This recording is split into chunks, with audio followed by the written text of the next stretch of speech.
बार बार PM साहब कह रहे थे कि इंदिरा जी ने क्यों नहीं किया, इंदिरा जी ने डिमोनेटाइजेशन क्यों नहीं किया, मोरारजी देसाई जी ने किया, उसके बाद किसी ने नहीं किया। 40 बार कमेटियां बैठी और ये चीजों की बात हुई। आपने बार बार आपके पीएम ने कहा कि इसलिए नहीं किया क्योंकि उनको वोट की राजनीति करनी थी। प्लीज सुनो, प्लीज, मैंने बोला पीएम ने कहा, मैंने नहीं कहा। यहाँ तो उनके भाषण से यही लग रहा था। Please address the chair, please address the chair. जब भाइयों बहनों को कहेंगे तो हम क्यों आपका ही पीएम बोलना पड़ेगा ना। No, please address the chair. उन्होंने ये कहा कि इंदिरा जी ने वोटिंग के लिए किया था, लेकिन मैं जरूर कहूंगी कि 100 बेईमान बच जाए, लेकिन एक ईमानदार को बचाने के लिए जो लीडर होता है वो पहले ईमानदार को बचाता है। जो 125 डेथ हुई है, यह अनुभव था उनका। अब आपकी अनुभवहीनता ने नोटबंदी करवाया। आज जिस तरह से नोटबंदी के कारण जो 125 करोड़ में से 120 करोड़ लोग जिनके पास कैश सिर्फ उतना ही है जिनसे वो अपने बाल बच्चे पाल सके, अपनी बेटियों की शादी कर सके, अपने बेटे को सेटल कर सके। मुझे समझ नहीं आई फाइनेंस मिनिस्टर साहब कि एनपीए का काला धन था या बेनामी संपत्ति में काला धन था। मैं नहीं कह रही ये काला धन नहीं था, लेकिन ये कैसा काला धन था। बहुत सारे यहाँ पर मेरे सदस्यगण बैठे हैं, पुरुष सदस्यगण बैठे हैं, उनकी वाइफ अगर वर्किंग भी होगी तो वो 2 रुपए जमा करती है अपने घर को सेव करने के लिए।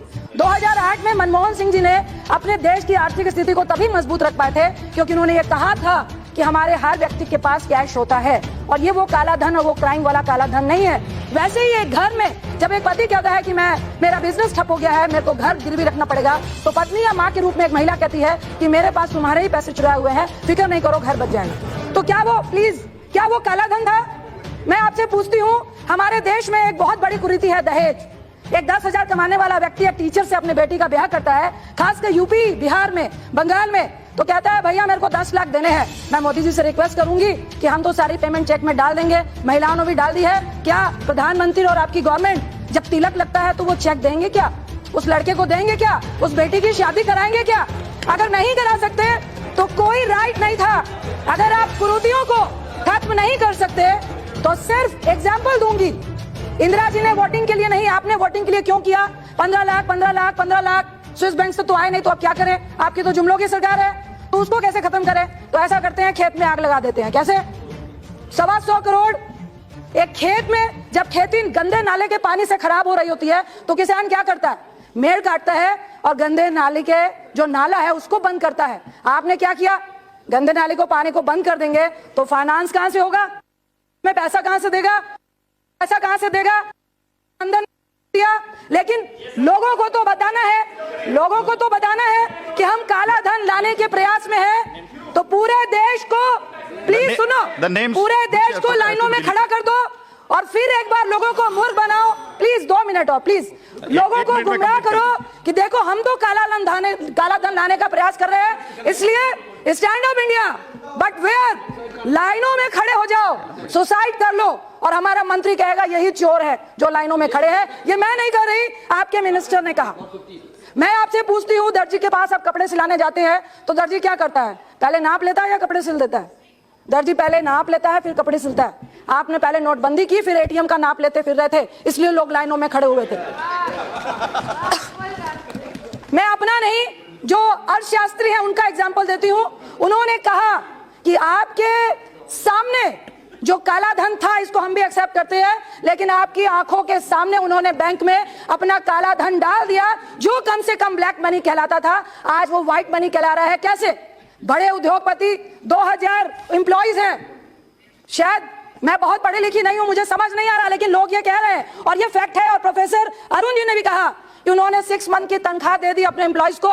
एम्प्लॉइज मोदी जी से तो कहने जाएंगे नहीं, क्योंकि मोदी जी पेट में भोजन नहीं दे रहा है, उनका बॉस उनको भोजन दे रहा है। अगर उसकी 50,000 20,000 तनख्वाह है और 6,000 उसको एडवांस दे दिया तो सारे पुराने नोट 2.5 लाख तो उसने जमा कर दिए। अब जो उसको नए नोट आएंगे तो वो मालिक ने अपने, कम से कम उनका अंदाजा है कि 2.5 से 3 लाख करोड़ रुपए आपकी नजरों के सामने बैंक में वाइट हो गए, और आप कहते हैं कि हम जनधन अकाउंट से निकालेंगे।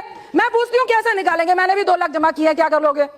मेरे जमा थे पैसे। मेरी बेटी ने, मेरा बेटा स्पोर्ट्स पर्सन है, प्लीज 2 मिनट, स्पोर्ट्स पर्सन है, उसको मिलते हैं क्रिकेट के, उसने 2 लाख रखे थे, जमा कर दिए, क्या चेक करोगे?